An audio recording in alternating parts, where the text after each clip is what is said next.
Desperation has a specific smell. It's stale coffee, rain-soaked wool, and the metallic tang of fear.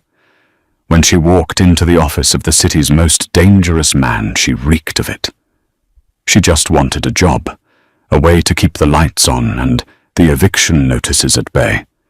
She didn't know the worn Polaroid tucked inside her cheap plastic folder was about to dismantle an empire. He was ready to kill her. Then he saw the picture. The harbour district did not sleep so much as it lay in wait.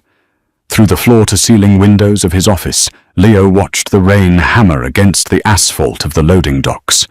The sound was a dull, rhythmic thud, white noise that usually helped him think. Tonight, it just gave him a headache. His office sat 3 stories above the Atlantic shipping and freight warehouse. To the city inspectors, it was a mid-level logistics hub. To the men who knew better, it was the carotid artery of the East Coast's illicit supply chain. Leo rubbed the bridge of his nose, the abrasive scrape of his thumb against day-old stubble, loud in the quiet room. On his desk sat a ledger, 2 encrypted burner phones, and a glass of scotch that had long since grown warm. He was tired. Not the kind of tired that a weekend in the Hamptons could fix. It was a bone-deep exhaustion, the accumulated weight of a decade spent anticipating knives in the dark. The heavy oak door to his office clicked. It didn't burst open. It didn't swing wide with the dramatic flair of a rival's ambush. It simply opened, hesitant and slow, as if the person on the other side was waiting for permission that was never going to come. Leo didn't reach for the gun in his desk drawer. Real violence rarely announced itself with a polite knock. He just went still, his eyes locked on the widening gap. A woman stepped into the room. She didn't belong here. That much was immediately violently obvious. She wore a tan trench coat that had seen better decades, the hem darkened with rainwater. Her boots were scuffed leather, practical and cheap. Her dark hair was plastered to her cheeks, framing a face that was sharp pale and tight with a very specific brand of exhaustion. She stood dripping onto the $200,000 Persian rug, clutching a cracked blue plastic folder to her chest like a shield. Behind her, the massive frame of Dex Leo's night shift security lid materialized in the hallway. Dex looked breathless, a vein throbbing at his temple. "Boss!" Dex said, his voice a gravelly rumble of panic. "I don't know how she got past the gate. Jimmy was supposed to be on the side door." "I was doing the perimeter check." "Shut up, Dex," Leo said. His voice was low, devoid of inflection. He didn't look at his guard. His dark eyes remained fixed on the woman. "Who are you?" She swallowed hard. The muscles in her throat worked visibly. But when she spoke, her voice didn't shake. "My name is Nora Hayes. I'm looking for Mr. Russo." Leo leaned back in his leather chair. The leather creaked. "Russo. The hiring manager. I was told he handles the accounting department for the freight manifest side. Russo had a massive coronary last Tuesday in the parking lot of a diner in Southie," Leo said, watching her face for a reaction. "He's currently residing in an urn on his ex-wife's mantle. So whoever told you to come here has outdated information and a terrible sense of humor." Nora blinked. The news hit her, but not with grief. It hit her like a physical blow to her immediate survival. She briefly closed her eyes, and in that microsecond, Leo saw the vast, sprawling architecture of her despair. She was drowning, and Russo had been a piece of driftwood. "I see," she said, opening her eyes. She gripped the blue folder tighter. "Who took over his accounts?" Dex stepped forward, a massive hand reaching for Nora's shoulder. "All right, lady, you heard the man. Turn around, let's go." Nora flinched her shoulder, dropping to evade the heavy hand, but she didn't retreat. She stepped further into the office, putting herself out of Dex's immediate reach. It was a stupid suicidal move. It was also incredibly brave. "I need a job," she said, looking directly at Leo. "This isn't a temp agency, Miss Hayes. I have 2 degrees in forensic accounting. I can balance ledgers that have been cooked so hot they're charred. I worked for Vanguard Financial for 5 years before." She stopped biting the inside of her cheek. "Before I became unemployable in the corporate sector. I know what this building is. I know what Atlantic shipping really moves. I don't care. I need a job. I will work 80 hours a week, and I don't ask questions." Leo stared at her. He evaluated her the way a mechanic evaluates a broken engine, calculating the cost of fixing it versus scrapping it. She was a whistleblower. It took him 2 seconds to deduce that. Vanguard Financial had a massive scandal 8 months ago. Some mid-level analyst had leaked internal documents showing they were defrauding pensioners. The analyst got fired, sued into oblivion, and quietly blacklisted. The executives got bonuses. She was smart, she had a moral compass, and she was desperate enough to break it. "You're a liability," Leo said simply. "You grew a conscience once. People who grow consciences in my line of work end up in the harbor. The fact that you walked into my office proves you're either dangerously naive or dangerously reckless. I have no use for either."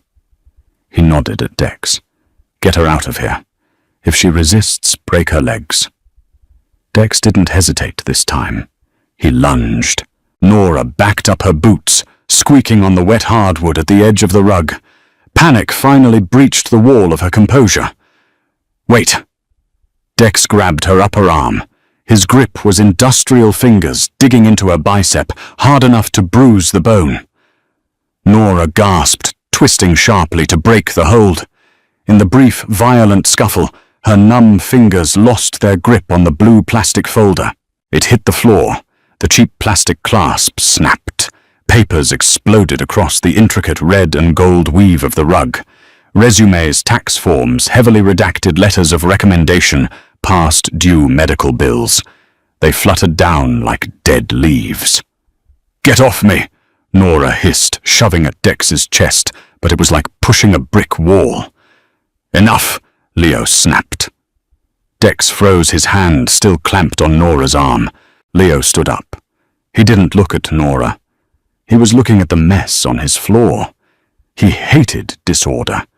He hated the intrusion of someone else's chaotic life into the sterile, controlled environment he had meticulously built. He walked around the heavy mahogany desk, intending to tell Dex to drag her out by her hair if necessary. He stopped. Near the toe of his polished Italian leather shoe, resting on a final notice from a hospital billing department, was a photograph. It wasn't a digital print. It was an old Polaroid, the square white border yellowed with age, the colors washed out by time and cheap film.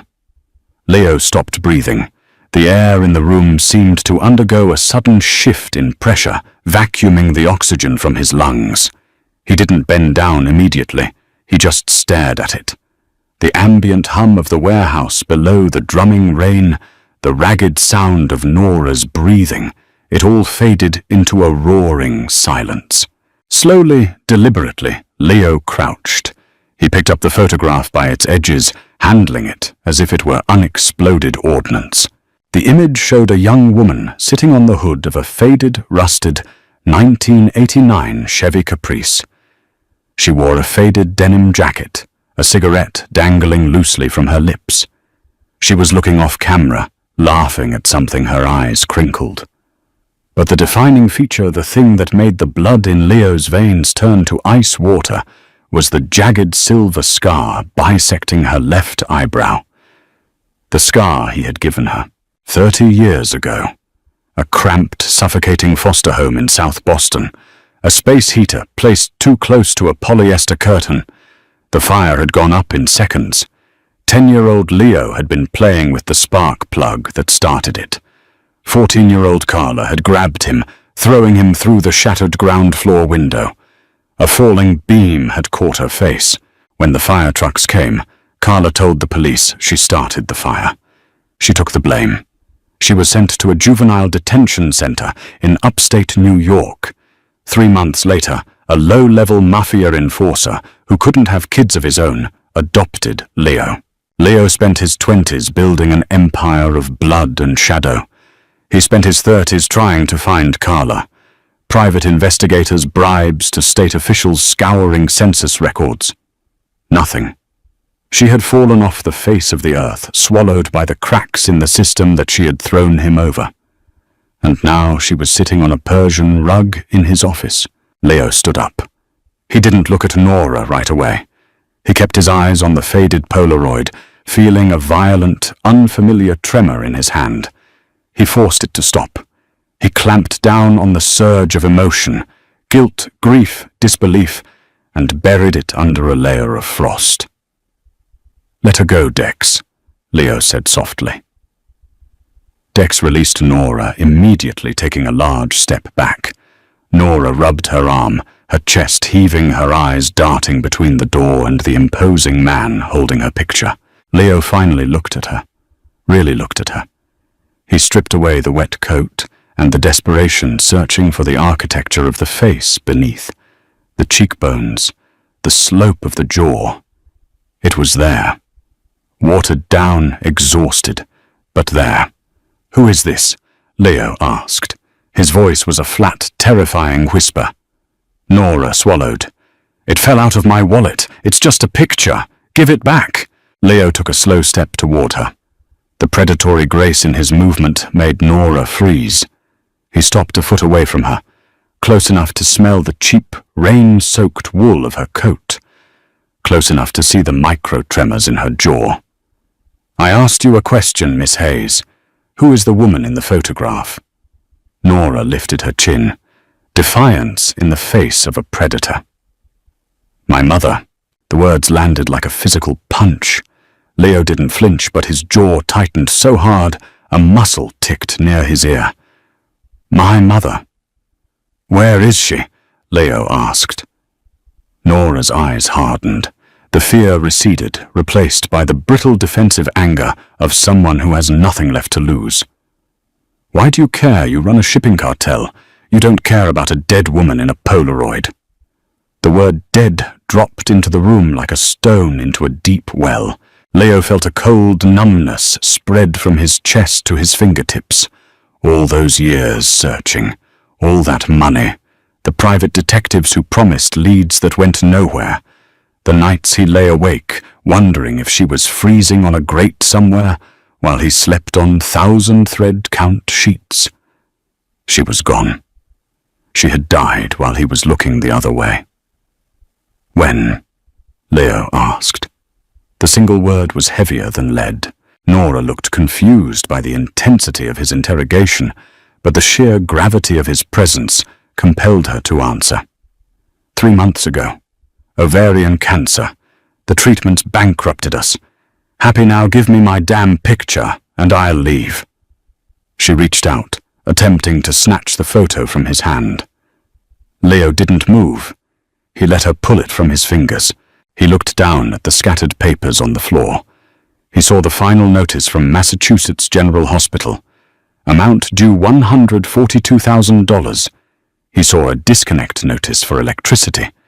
Carla had died in agony, drowning in debt, leaving her daughter to beg for scraps from the very underworld that Leo controlled. The bitter irony of it tasted like ash in his mouth. Leo took a breath. When he exhaled, the Mafia Boss returned. The cold, calculating sociopath who ran the eastern seaboard replaced the grieving boy from South Boston, but the underlying objective had changed. "Dex," Leo said, turning back toward his desk. "Pick up her papers." Dex blinked clearly, thrown by the sudden shift in protocol. "Boss?" "Pick them up. Put them in the folder." Leo sat down heavily in his chair, picking up his fountain pen. "Miss Hayes." Nora, who had been edging toward the door, stopped. "What?" "You're hired." The job was a ghost role. Nora knew it the moment Arthur, a severe man in a tailored 3-piece suit, who smelled of peppermint and violence, showed her to her desk the next morning. It wasn't in the main administrative bullpen on the second floor, where 30 actual employees pushed papers to make Atlantic shipping look legitimate. Instead, she was placed on the third floor, down a long, dimly lit corridor from Leo Moretti's corner suite. Her office was a windowless room that smelled of old dust and ozone. It contained a heavy metal desk, a dual-monitor computer setup, and 12 filing cabinets packed tight with heavily redacted route logs from the late 90s to the present. Your mandate is discrepancy analysis, Arthur had told her, handing her a plastic keycard. You find where the numbers don't match the fuel consumption, the toll records, or the dock fees. You compile a report every Friday. You do not speak to the floor staff. You do not ask about the cargo. You do not leave this floor without notifying me or Mr. Moretti. Who am I auditing? Nora had asked, genuinely curious. Arthur offered a smile that didn't reach his eyes. Ourselves. Internal theft is a nuisance. Find the rats. For the first week, Nora existed in a state of suspended animation. She waited for the other shoe to drop. You didn't walk into a mob boss's office, insult him, drop your trash on his rug, and get handed a job paying 3 times the market rate in unmarked cash. It didn't happen. Yet it was happening. Every morning at 8 a.m., she swiped her card. She drank the bitter coffee from the break room down the hall. She buried herself in the spreadsheets, and slowly her forensic mind took over. The fear was pushed aside by the puzzle. She was good at this. She began finding the bleed-subtle skims off fuel budgets, bloated overtime hours on night runs. She also realized she was being watched, not overtly. But there was a small domed camera in the corner of her ceiling. It had a tiny red light that was always on. Down the hall in his expansive office, Leo watched her. He had a dedicated monitor on his desk switched to camera 14. He didn't stare at it all day, but his eyes flicked to it constantly. He watched her work. He noted the way she chewed on the end of a cheap ballpoint pen when she was frustrated. He watched her eat lunch, usually a single apple or half a dry sandwich she brought in Tupperware, saving the rest for later. She was practically starving. The $140,000 medical debt was a mountain crushing her. Arthur said so. Leo said one afternoon, not looking away from the monitor, as his right-hand man entered the room. You have the background report. Arthur walked over and dropped a thick manila envelope on the desk. Everything from the day she was born. Nora Carla Hayes. Father unknown. Raised by her mother, Carla Hayes, mostly in Queens, then moved up here 10 years ago. Mother worked 3 jobs. Diner waitress, cleaning staff, night shift at a textile plant. Rough life. Nora was the golden child. Full ride to BU for accounting. Lost everything when she tried to play hero at Vanguard. Leo opened the file. He flipped past Nora's pristine academic records to the medical records of Carla Hayes.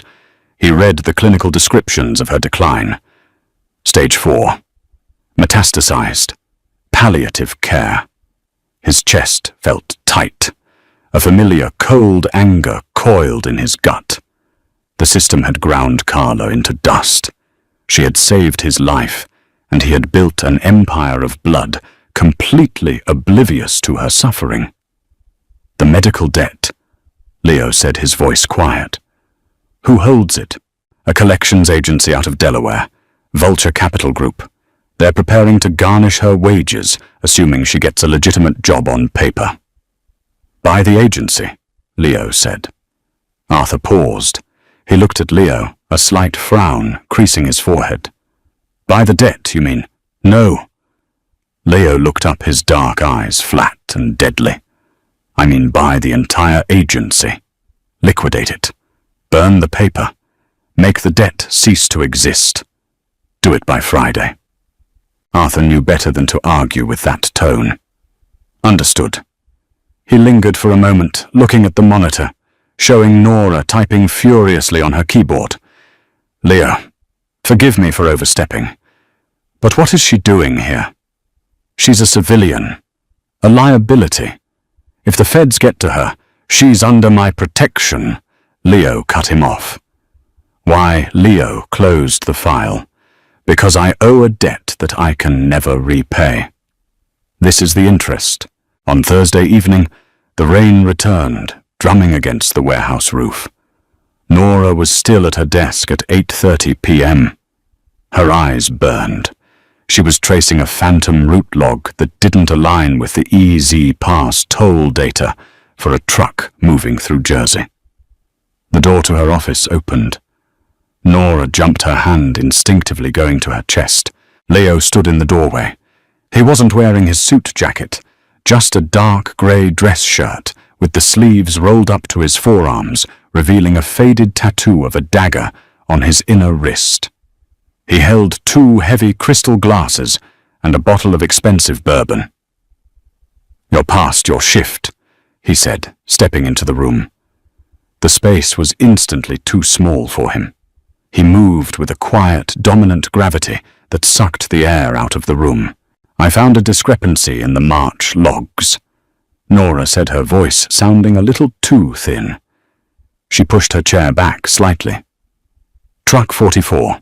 The driver claimed he blew a tire and sat on the shoulder of I-95 for 6 hours. But the toll timestamps show he diverted to a warehouse in Newark, stayed for exactly an hour and got back on the highway." Leo walked over to her desk. He didn't look at the monitor. He looked at her. "Driver's name? Boyle. Thomas Boyle." Leo nodded slowly. "Boyle will be handled. Thank you." He set the glasses down on her desk, right over a stack of printed spreadsheets. He poured 2 fingers of amber liquid into each. He slid one toward her. "I don't drink on the job," Nora said, eyeing the glass. "You're off the clock," Leo said. He picked up his glass. "Drink. You look like you're about to shatter." Nora hesitated, then reached out and took the glass. Her fingers brushed his. His skin was warm, calloused. The brief contact sent a weird electric jolt up her arm. She pulled back quickly, taking a sip. The bourbon burned all the way down, spreading a sudden fierce heat in her empty stomach. "Why am I here, Mr. Moretti?" Nora asked softly, looking down at the glass. "Really? You didn't hire me because of Vanguard. You didn't hire me because I'm brave. You were going to let your guard throw me out." She looked up, meeting his dark, unreadable eyes. "Then you saw the picture of my mother. Why?" Leo took a slow sip of his drink. He looked at her face, tracing the lines of Carla in her daughter's features, the stubborn chin, the dark eyes. He wasn't going to tell her. Not yet. If he told her the truth, that he was the reason her mother had a scarred face and a criminal record that kept her in poverty, she would hate him. And for a reason he couldn't entirely articulate. Yet Leo found that he did not want Nora Hayes to hate him. "I knew her." Leo lied, his voice remarkably steady.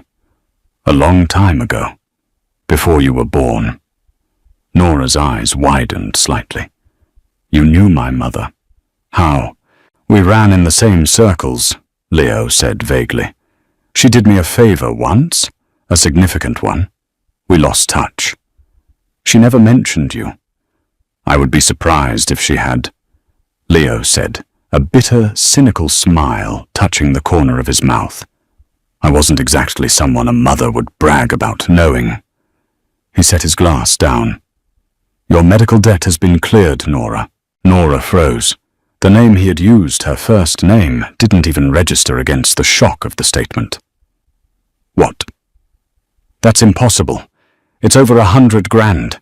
The agency made an administrative error and wiped your file," Leo said smoothly. "It happens." A stroke of luck. Nora stared at him. The cynical part of her brain, the part that had survived the Vanguard fallout, and the brutal reality of poverty screamed at her. Mob bosses didn't do favors. They bought souls. You bought it. She breathed horror and profound relief warring in her chest. You paid it off. Oh my God. I owe you $140,000. Leo leaned forward, resting his hands on the edge of her desk. He was close enough that she could smell the bourbon and the expensive dark cologne on his skin. You owe me nothing, Leo said, his voice dropping to a low, intense register. You work for me now. You do your job. You find the rats. And you don't ask questions about the ghosts in my past, and I won't ask about yours. He stood up, taking his bottle, leaving the glass. Go home, Nora. Get some sleep. He walked out, leaving the door open. Nora sat alone in the quiet office, staring at the empty doorway, the taste of expensive bourbon lingering on her tongue, realizing with terrifying clarity that she had just traded one impossible debt for a much, much more dangerous one. 3 weeks passed. The crushing weight of the medical debt had vanished, and in its absence, Nora's body began to remember how to function. The dark circles under her eyes faded from bruised purple to a dull grey. She started eating whole sandwiches at lunch. She bought a new winter coat, a thick charcoal wool peacoat that didn't smell like a damp thrift store. She was surviving, but the paranoia had set in. You do not erase $140,000 debt out of the goodness of your heart. Not in Leo Moretti's world. Nora knew this. She understood transactional relationships. The corporate world was built on them. But Leo had asked for nothing. He barely spoke to her. Since the night with the bourbon, she had only seen him in passing a dark suit, flanked by quiet, dangerous men, moving through the warehouse floor like a shark cutting through a reef, so she poured her anxiety into the work. It was a Tuesday afternoon when she found the ghost shipments. She was cross-referencing the tare weights, the unladen weight of the shipping containers, against the customs declarations for a fleet of ships leaving for Rotterdam. The numbers were beautiful in their complexity, a massive web of international logistics. But Nora didn't look at the web.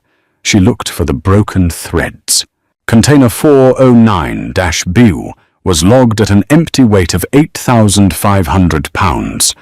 The customs manifest signed it off at 8,500, but the weigh-station receipt from the New Jersey Turnpike, time-stamped 3 hours before it hit the port, clocked the truck's axle load at a number that meant the empty container actually weighed 9,200 pounds, 700 pounds of ghost weight.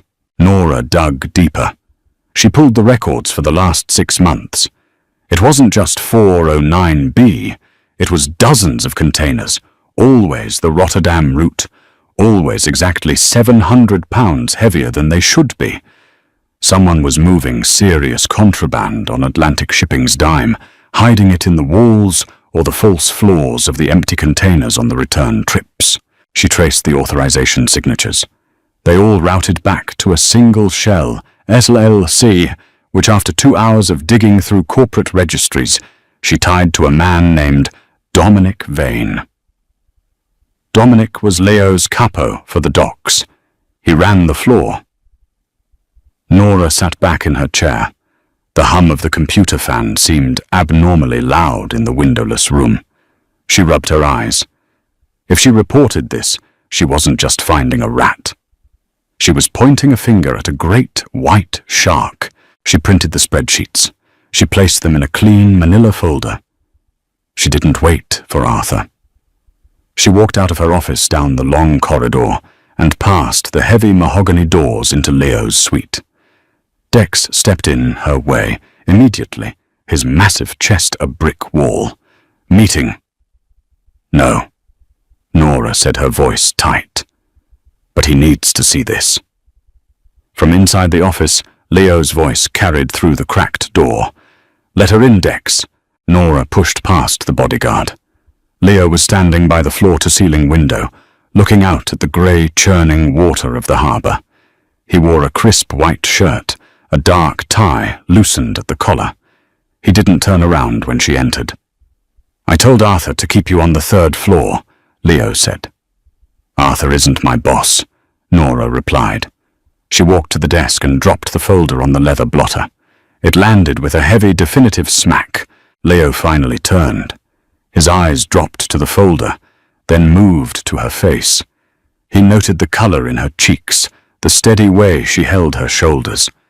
The desperate stray dog he had taken in was starting to bare her teeth. He found he liked it. He walked to the desk and opened the folder. He didn't ask her to explain. He just read. For 3 minutes, the only sound in the room was the heavy ticking of a grandfather clock in the corner. Leo's face remained an unreadable mask of marble. He flipped to the 2nd page, then the 3rd. When he reached the final sheet, the corporate registry linking the ghostwait to Dominic Vane, he stopped. He closed the folder carefully. He aligned it perfectly with the edge of the desk blotter. £700, Leo said quietly. His voice held no anger, which somehow made it terrifying. "Cocaine, most likely. Stashed in the corrugated lining. He's using my empty return containers to run his own side hustle. The skim has been happening for at least 8 months, Nora said, keeping her voice professional, detached. "It's costing you dock fines and fuel, but more importantly, if customs flags one of these ghosts, the DEA seizes the whole ship. They freeze your assets. Dominic is gambling with your entire infrastructure." Leo looked at her. Really looked at her. "Do you know who Dominic Vane is?" "Your head of dock operations. He's also a man who broke a union leader's kneecaps with a lug wrench last year, because the man looked at him wrong," Leo said. He stepped closer to her. "If Dominic finds out you compiled this report, he will not fire you. He will gut you." Nora's stomach plummeted, but she held her ground. "That's why I brought it to you. You said find the rats. I found one." "You found a wolf," Leo corrected softly. He picked up the folder. "Go back to your office. Lock the door. Do not leave the building tonight until I send Dex to get you. Understand? What are you going to do?" "I'm going to restructure my management team," Leo said. He walked past her, the folder in his hand. "Lock the door, Nora." By 9 p.m., the warehouse had emptied out. The heavy machinery on the docks was silent, replaced by the howling wind coming off the Atlantic. Nora sat in her office, the deadbolt thrown. She tried to work, but the numbers blurred on the screen. She kept waiting for the sound of gunfire. She didn't know how the Mafia handled human resources disputes, but she doubted it involved severance packages. At 9:30 p.m., her desk phone rang. It was an internal line. She snatched it up. "Hello, Miss Hayes." It was Arthur. His voice was clipped, breathless. "Dex has been delayed. I need you to leave the building now. Take the south stairwell, go straight to the underground garage. My car is running in spot 12, black sedan. Go." "Arthur, what's going?" The line went dead. Nora didn't hesitate. She grabbed her peacoat and her bag. She slipped out into the hallway. The 3rd floor was bathed in the sickly yellow glow of emergency lights. The main power had been cut. Panic, cold and sharp, flooded her veins. She moved quickly, her boots silent on the carpet, heading for the heavy fire door of the south stairwell. She pushed it open and started down the concrete steps, taking them 2 at a time. The air in the stairwell was freezing. She reached the bottom level P1. She pushed the heavy metal door open and stepped into the underground garage. It was dark. The overhead fluorescents flickered, casting long, strobing shadows across the concrete pillars. She scanned the lot. Spot 12. There was a black sedan idling there, its taillights glowing red in the gloom. Nora let out a breath she didn't know she was holding and jogged toward it. She was 10 feet away when the driver's side door opened. It wasn't Arthur. A man stepped out. He was built like a cinder block, wearing a heavy leather jacket. He held a suppressed pistol casually by his side. From behind a concrete pillar to her left, another man emerged. Nora stopped. The primitive part of her brain screamed at her to run, but her legs felt like lead. "Nora Hayes," the man by the car said. He had a thick Boston accent. He smiled, but it looked like a tear in a piece of raw meat. "Dominic says hello." Nora backed up her hands, raising instinctively. "I don't know what you're talking about." "Sure you don't. You just like playing with spreadsheets," the second man said, flanking her, cutting off her path back to the stairwell. "Dominic doesn't like nosy accountants. Says they ruin the margins." Nora's breathing hitched. She looked around wildly. The garage was a concrete tomb. No cameras down here. No witnesses. The man with the gun raised it, aiming center mass. "Nothing personal, sweetheart." The gunshot never came. Instead, a sound like a melon being struck with a baseball bat echoed through the garage. The second man, the one flanking Nora, violently pitched forward. He hit the concrete face first, a throwing knife buried to the hilt in the base of his skull. The man with the gun spun around, startled. From the shadows behind the black sedan, Leo emerged. He didn't look like a CRO. He looked like death. He wore a dark, tactical sweater, moving with a silent, terrifying velocity. The gunman fired. The suppressed weapon made a quiet phut sound. The bullet sparked off the concrete pillar next to Leo's head. Leo didn't flinch. He closed the distance in 3 massive strides. He didn't draw a gun. He grabbed the man's wrist, twisting it brutally outward. The bone snapped with a sickening crack. The man screamed, dropping the gun. Leo didn't stop. He drove his knee into the man's ribs, a concussive impact that collapsed the gunman's lungs. As the man folded in half, gasping for air, Leo grabbed him by the back of the neck and slammed his face into the hood of the idling sedan. Once. Twice. A third time. The metal crumpled. Blood sprayed across the black paint. The man went limp, sliding off the hood and leaving a thick red smear behind. It took less than 5 seconds. Nora stood, frozen, her hands covering her mouth. A scream lodged sideways in her throat. She stared at the bodies. She had known who Leo was. She had known the reality of his business, but knowing it in the abstract was entirely different from watching a man get his face destroyed 10 feet away from her. Leo stood over the unconscious man. His chest heaved slightly. He wiped a streak of blood off his knuckles onto his dark trousers. He kicked the suppressed pistol under the car. Then he turned to Nora. His eyes were entirely black in the dim light. The civilized veneer was gone, stripped away to reveal the apex predator beneath. "Are you hurt?" he demanded. His voice was a harsh rasp. Nora shook her head, unable to speak. Her knees suddenly lost their structural integrity. She stumbled backward, hitting a concrete pillar and sliding down it until she was sitting on the cold floor. She was shaking violently, her teeth chattering. Leo cursed softly. He walked over to her, his heavy boots crunching on the loose gravel.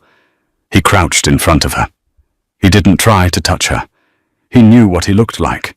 He knew she was looking at a monster. "Look at me," Leo commanded. Nora forced her eyes up. She expected to see coldness. Instead, she saw a frantic, terrifying relief. "They missed Arthur," Leo said, his voice dropping to a low, soothing rhythm. "They intercepted his call. Dominic is dead. I handled him upstairs. These were his loose ends. It's over." Nora swallowed hard, pointing a trembling finger at the man with the knife in his neck. "Is he?" "Yes," Leo said bluntly. "He's dead. The other one will wish he was." He finally reached out, taking her hands. His hands were large, rough, and stained with fresh blood, but they were incredibly warm. "I told you," Leo said softly, his thumbs brushing over her knuckles, grounding her. "You are under my protection. I meant it. Come on, we can't stay here. The cleanup crew is coming." He stood pulling her gently to her feet. Nora leaned into him, too terrified to care that she was pressing herself against a murderer. She just wanted to feel alive. Leo wrapped a heavy arm around her shoulders, shielding her from the sight of the bodies, and guided her toward a private elevator, hidden behind an unmarked steel door. The private elevator didn't go to the 3rd floor. It went to the 5th level that didn't exist on the building's blueprints. The doors opened into a sprawling minimalist penthouse. Floor-to-ceiling bulletproof glass offered a panoramic view of the storm, battering the Boston harbor. The furniture was dark leather and brushed steel. It smelled of expensive cedar and rain. Leo locked the elevator with a biometric scan. He guided Nora to a long leather sofa and gently pushed her down. "Stay here," he said. He walked into an adjacent room, returning a minute later with a thick wool blanket and a glass of water. He draped the blanket over her shaking shoulders and pressed the glass into her hands. "Drink it," he ordered gently. Nora took a sip. Her teeth clinked against the glass. The silence of the penthouse was a stark, jarring contrast to the brutal violence in the garage. She stared at the water, her mind trying to process the frantic data of the last 10 minutes. Leo walked to a sleek, wet bar in the corner. He poured a heavy measure of scotch into a glass and drank it neat in one long swallow. He set the glass down and braced his hands on the counter. His head bowed. Under the harsh pendant light above the bar, Nora saw it. Leo was wearing a dark, tactical sweater, but in the struggle, the collar had been torn, pulled violently down his left shoulder. Exposed against his olive skin was a massive, sprawling web of scar tissue. It was old, shiny, and tight. It crawled up from his chest over his collarbone and disappeared beneath the fabric of the sweater.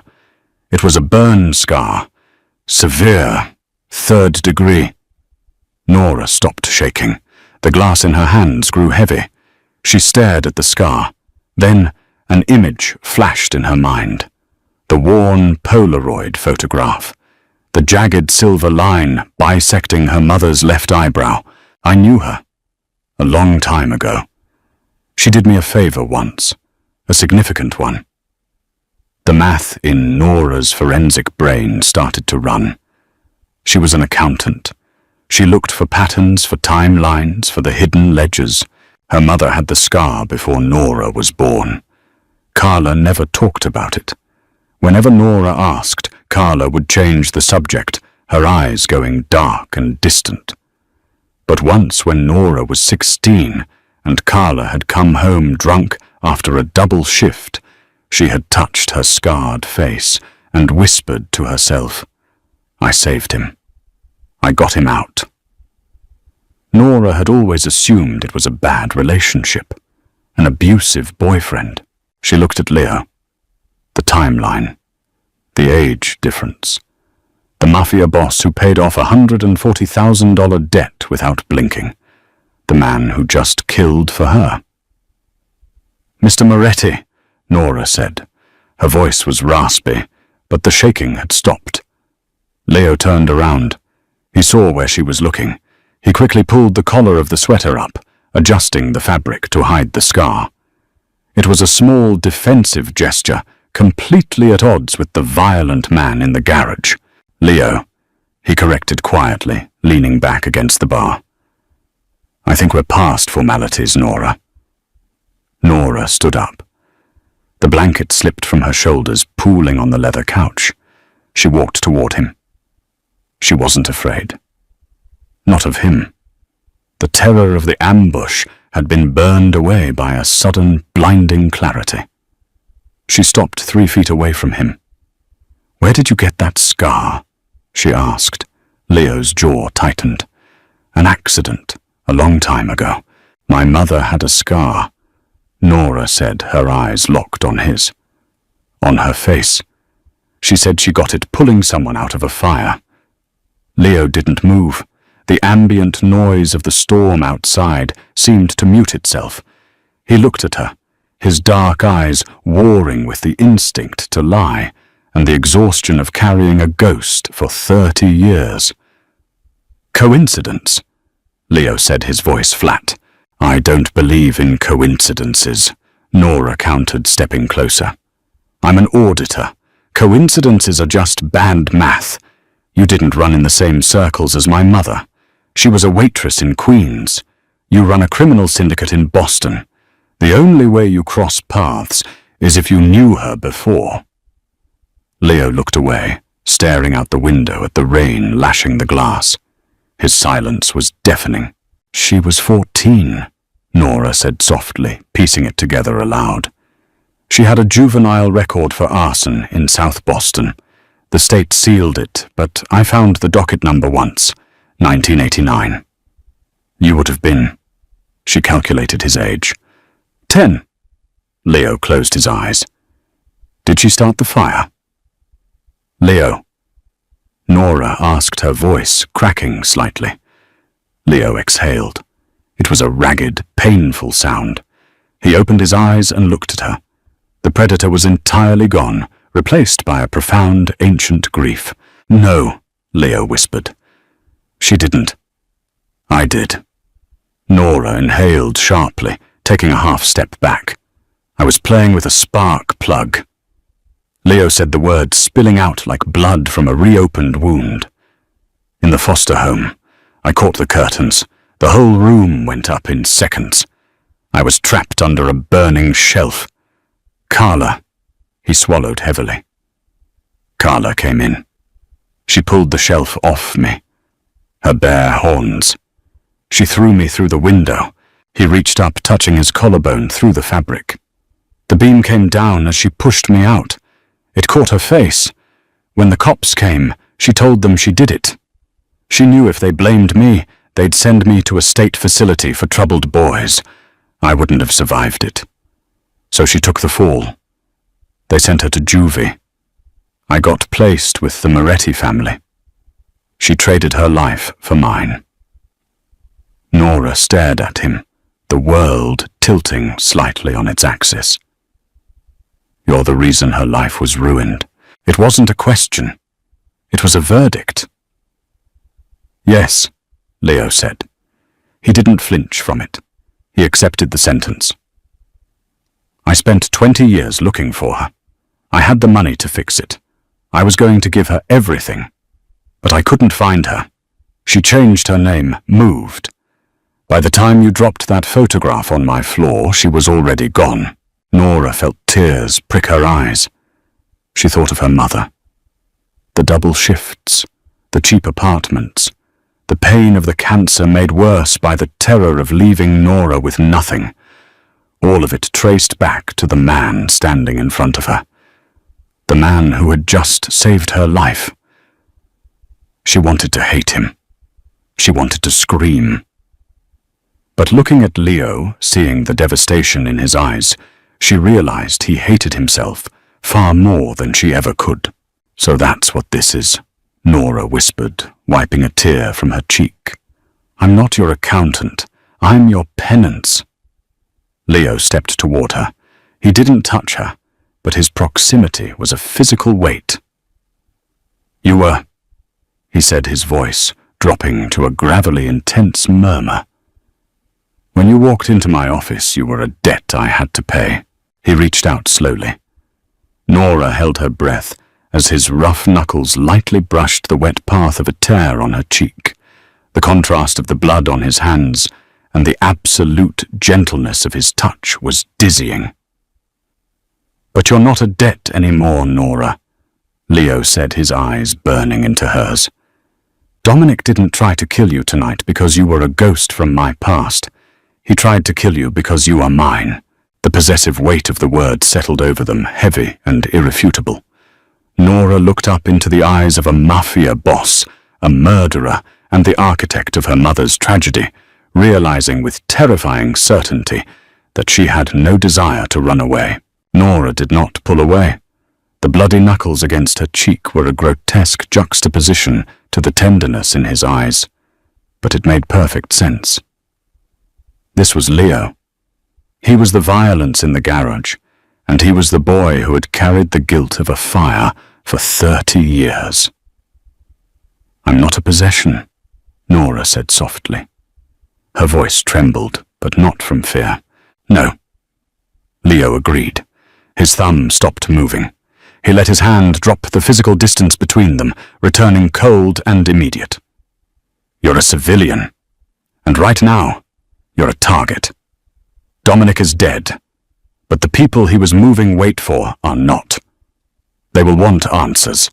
They will want the money he owes them." The private elevator chimed. Leo shifted his posture instantly, realigning from a man bearing his soul to a predator anticipating a threat. He stepped cleanly in front of Nora, his hand moving to the small of his back where a secondary weapon rested. The heavy steel doors slid open. Arthur stepped out. He looked immaculate, save for the dark, wet smear of blood on the lapel of his tailored suit. He carried a suppressed Sig Sauer in his right hand, pointed strictly at the floor. "The garage is clear," Arthur said, his voice a calm, clipped monotone. "The cleanup crew is currently dissolving the liability. The van will be on its way to the incinerator in 10 minutes. He paused, his eyes flicking to Nora, then back to Leo. The third man talked before he expired. Dominic wasn't just skimming. He was brokering a hostile takeover of the Rotterdam route. The ghost weight, it belongs to the Costa Syndicate. Leo's jaw tightened. A muscle ticked beneath his scarred collarbone. The Albanians. Yes, and they know Dominic missed his check-in. They have heavily armed assets moving into the city. They think we're weak because you purged your own capo. Arthur holstered his weapon. "We need to move to the compound. Now." Leo nodded. He turned to Nora. "Gather your things. Arthur will take you to a safe house in Vermont. It's off the grid. You'll have a new name, a new social, and enough money in a Swiss account to disappear." Nora stared at him. The command was absolute. He was packing her up, shipping her off like a delicate piece of cargo. He was saving her again. She hated it. "No," Nora said. Leo paused, his dark eyes narrowing. "This isn't a negotiation, Nora. You're an accountant. You don't know what these people do to civilians." "I know exactly what they do," Nora snapped. The adrenaline from the garage had finally metabolized into a cold, hard focus. "They operate on margins. They operate on cash flow. You think you can just shoot your way out of a war with the Albanians? How many men do you have? 50, 100? The Costa Syndicate operates across 3 continents. You kill one crew, they buy another." She walked past Leo, heading for the heavy oak table where her damp peacoat and bag lay. She pulled her laptop from the canvas tote. She slammed it onto the table and flipped it open. "Dominic was using your infrastructure, which means his payments to the Costa Syndicate are buried somewhere in your corporate architecture." Nora said, her fingers flying across the keys as the screen flared to life. "I have the routing numbers for the shell company he used to authorize the ghost containers. Give me access to the unredacted master ledgers. The real ones." Arthur took a step forward, his polished facade cracking. "Leo, she's a liability. If the feds ever get their hands on her, if the feds get me, they get an accountant who was coerced under threat of death." Nora shot back without looking up from her screen. "But if the Costa Syndicate gets you, they take the port, they kill you, and then they hunt me down anyway, because I'm the one who flagged Dominic's skim. I'm already in this." She stopped typing and looked directly at Leo. "You can't buy my safety, Leo," she said, her voice dropping to a fierce, grounded whisper. "You paid my debt. Now let me pay yours. Let me find their money. You want to hurt a cartel? You don't shoot their soldiers. You empty their bank accounts. Leo looked at her. He saw the sharp, uncompromising line of her jaw. He saw Carla's defiance, resurrected and sharpened by a decade in the corporate meat grinder. He didn't see a victim. He saw a weapon. "Arthur," Leo said slowly, his eyes never leaving Nora's face. "Give her the encryption keys to the master server." Arthur exhaled a long, sharp breath. May God have mercy on us all. He pulled a titanium flash drive from his vest pocket and tossed it onto the table next to her laptop. "We leave for the compound in 2 minutes," Leo said. He stepped close to the table, leaning down until he was eye level with Nora. "If you do this, there is no going back to a normal life. You understand that you touch the real ledgers. You are permanently in the dark with me." Nora picked up the flash drive. She looked at the blood still staining Leo's knuckles. "I've been in the dark my whole life, Leo," she said. "At least here I have a desk." The Moretti compound sat on 30 acres of heavily wooded land in upstate New York, 40 miles from the city limits. It wasn't a mansion, it was a fortress dressed in stone and timber.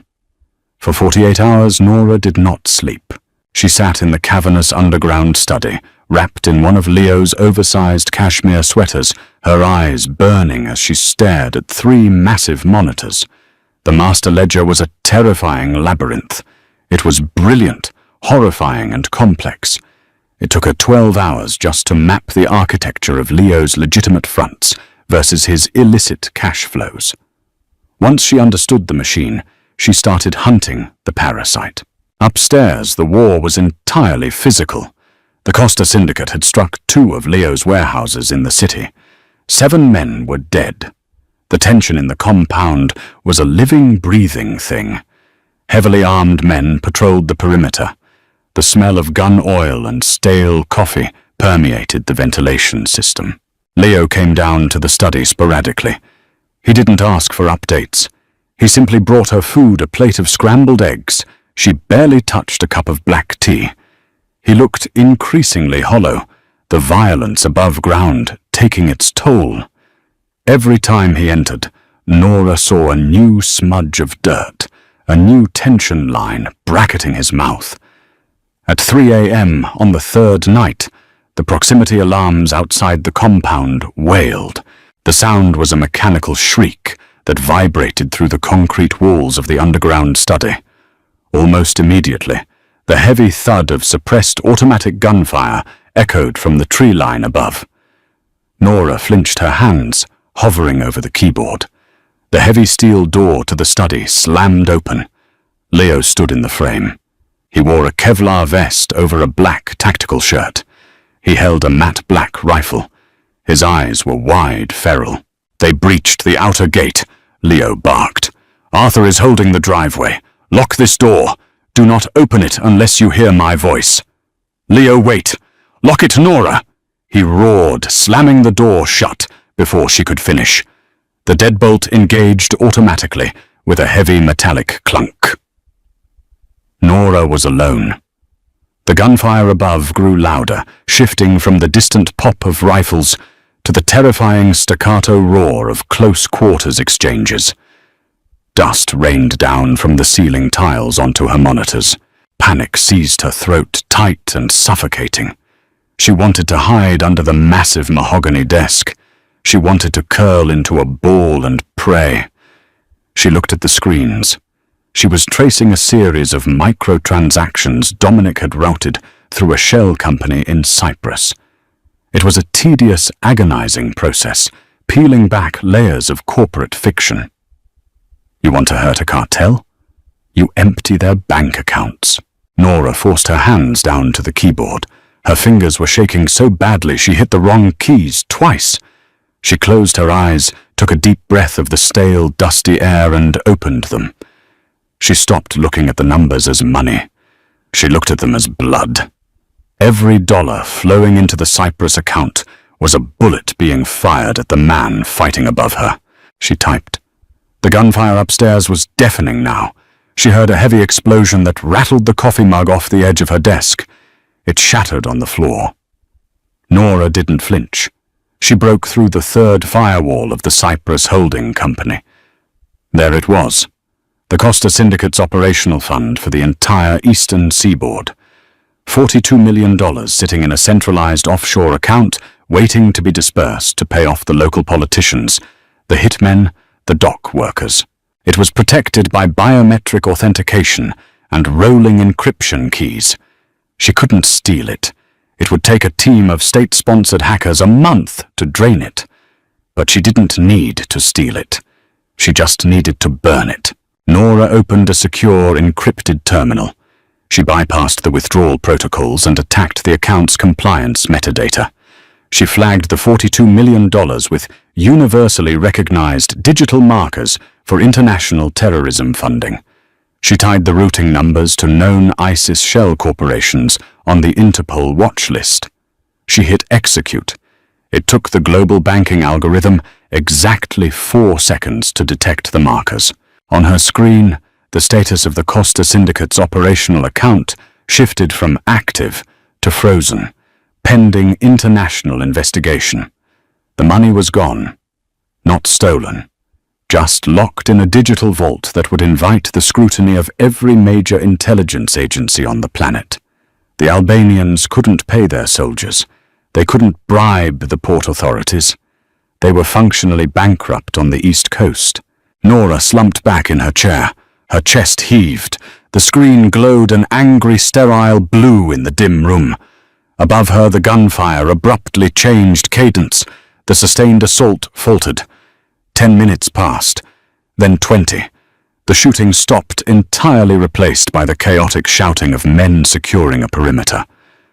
Nora sat in the silence, staring at the frozen account screen. Footsteps approached the study door. Heavy, exhausted. Nora. It was Leo's voice. Rough, breathless. Nora stood up. Her legs felt like water. She walked to the door and hit the release button. The heavy steel door swung open. Leo leaned against the doorframe. He was covered in drywall dust and blood. A shallow, bleeding gash ran along his left cheekbone. His Kevlar vest was scored with white impact marks. He looked like a man who had walked through hell.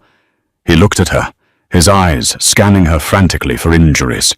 Finding none, his shoulders dropped an inch. They pulled back. Leo said, his voice a hoarse rasp. Middle of the firefight. Their comms lit up and they just retreated. We captured one of the perimeter spotters. He said the hit was called off.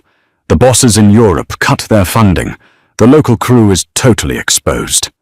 He looked at her, truly registering the dark circles under her eyes, the fierce, terrifying intelligence radiating from her exhausted frame. "What did you do?" he whispered. Nora looked back at the monitors. "I flagged their operational funds for terrorism compliance. Interpol just seized $42 million. The Costa Syndicate doesn't have the cash to buy a cup of coffee in Boston right now." Leo stared at her. The silence in the underground study was absolute. The monstrous reality of what she had accomplished settled over him. He had fought a desperate, bloody holding action. She had ended the war with a keystroke. He took a step into the room. He let his rifle slip from his fingers. It clattered loudly against the concrete floor. He walked toward her, closing the distance until there was no space left between them. He reached out his large, blood-stained hands, cupping her face. He didn't care about the dust. He didn't care about the violence he had just committed. "You." Leo breathed, his forehead resting heavily against hers. "You are terrifying." Nora let her hands come up, resting flat against the rough fabric of his tactical shirt, feeling the frantic, heavy beat of his heart beneath the Kevlar. "You hired an auditor," she whispered back, closing her eyes. "I balanced the books." The morning sun crested over the tree line, casting long, pale shadows across the estate. The cleanup was well underway. The bodies of the Costa mercenaries had been removed, the blood washed from the cobblestone driveway. The only evidence of the war was the shattered windows of the west wing and the lingering smell of cordite. Nora stood on the heavy timber balcony extending from the master suite. She wore Leo's sweater, nursing a cup of black coffee.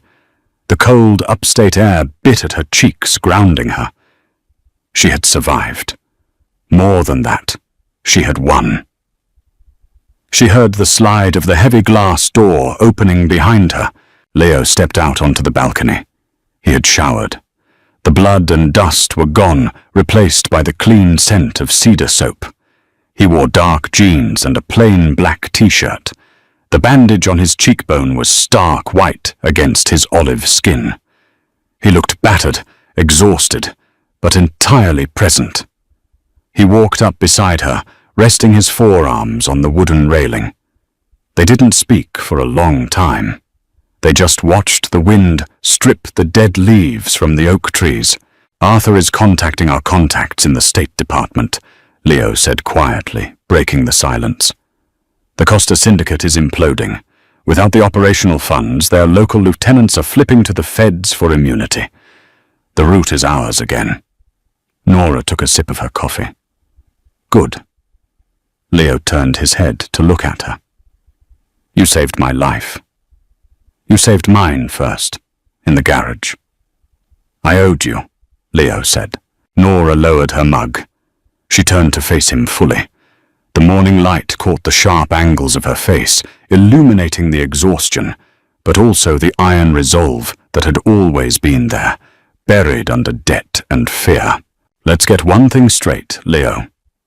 Nora said, her voice steady and clear. "The debt is zero.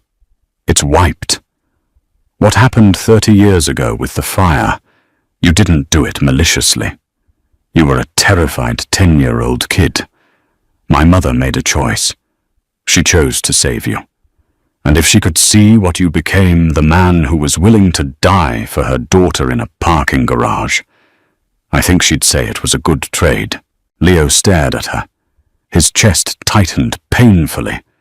For 30 years he had carried the ghost of Carla Hayes like an anvil around his neck.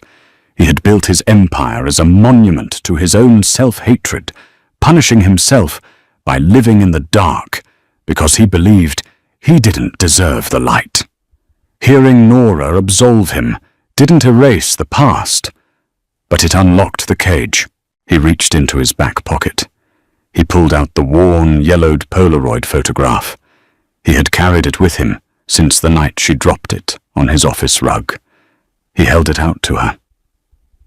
"I believe this belongs to you," Leo said softly. Nora looked at the photo, her mother young, scarred and laughing on the hood of the rusted Chevy. She reached out, but she didn't take the photo. Instead, she placed her hand over Leo's, closing his fingers back around the picture. "Keep it," Nora said. Leo's brow furrowed.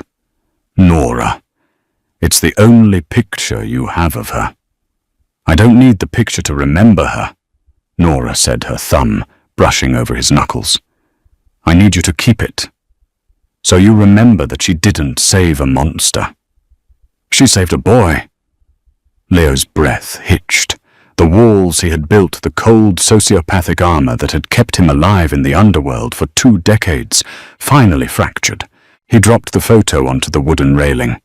He reached for her, pulling her flush against him. His hands tangled in her dark hair, and he kissed her. It wasn't a gentle kiss. It was desperate bruising and deeply human.